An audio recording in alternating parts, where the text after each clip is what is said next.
Salut à tous! Aujourd'hui, on va suivre ensemble une aventure absolument incroyable. C'est l'histoire d'un message envoyé très très loin dans l'espace. Et c'est aussi l'histoire du voyageur qui l'a emporté, un explorateur qui est allé plus loin que n'importe qui, jusqu'aux frontières de notre système solaire et même au-delà. Vous savez, quand on envoie un texto, il arrive quasiment instantanément.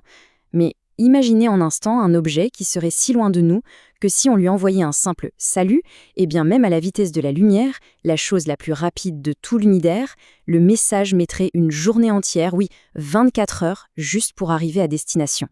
Cet objet, il existe vraiment, c'est pas de la science-fiction. Il est en ce moment même à 24 milliards de kilomètres de nous. Et le plus fou, c'est qu'il faudrait ensuite attendre une autre journée entière juste pour avoir la réponse. Ça fait 2 jours pour un simple «ça va». C'est dingue, non?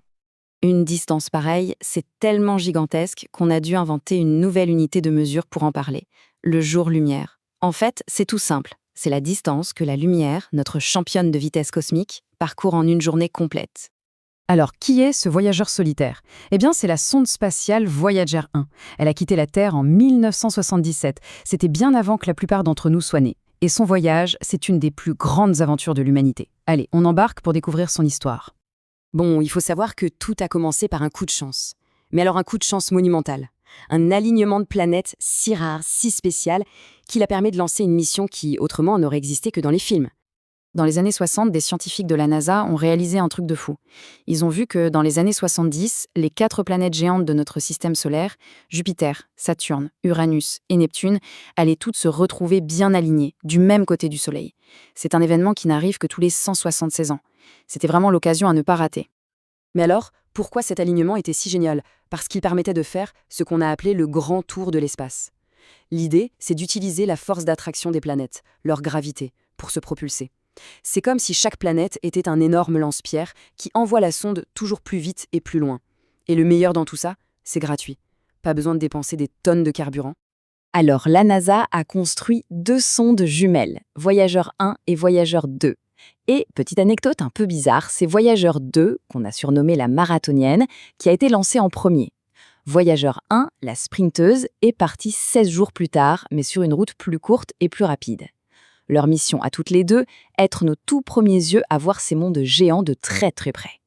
Et c'est là que l'aventure a vraiment commencé. Et les découvertes ont été tellement spectaculaires que les scientifiques à l'époque n'arrêtaient pas de dire « Waouh ! Préparez-vous !»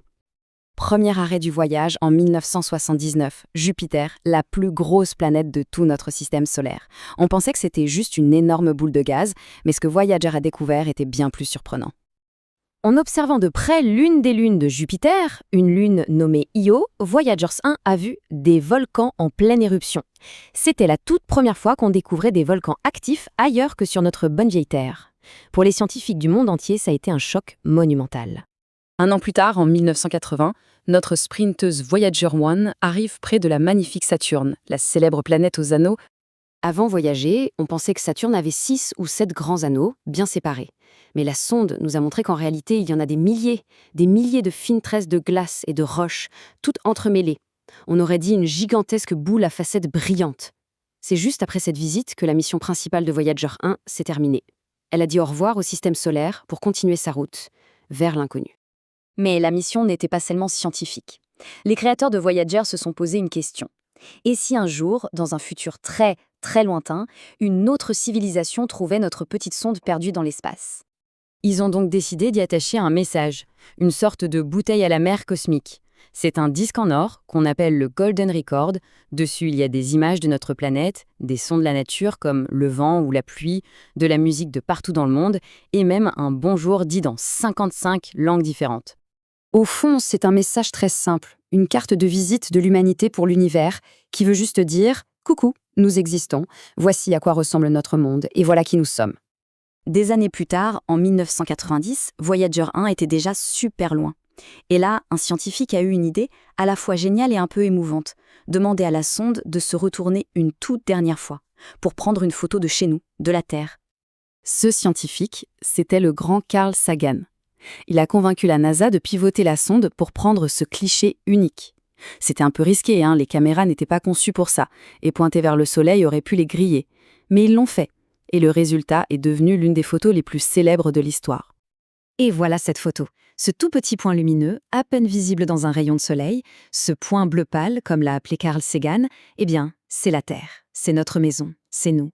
Tout ce qu'on n'a jamais connu, tout ce qu'on a aimé, tout est sur ce minuscule pixel perdu dans l'immensité de l'espace. Après cette photo, la sonde a continué sa route. En 2012, elle est officiellement sortie de la bulle de notre Soleil pour entrer dans l'espace entre les étoiles. Aujourd'hui, elle avance toujours, alimentée par une pile presque vide. Elle a moins de puissance qu'une petite ampoule de frigo. Et bientôt, autour de 2025, cette pile sera trop faible et Voyageur 1 s'éteindra pour toujours. Alors, la question qu'on peut se poser, c'est qu'est-ce qui va se passer après? Une fois qu'on aura perdu le contact pour de bon, quelle sera sa destinée? Eh bien, elle continuera son voyage. Silencieuse, seule, mais intacte. Elle flottera dans notre galaxie pendant des millions, peut-être même des milliards d'années. Notre ambassadrice silencieuse, notre bouteille à la mer, portant pour l'éternité un simple bonjour de la part d'un petit point bleu pâle.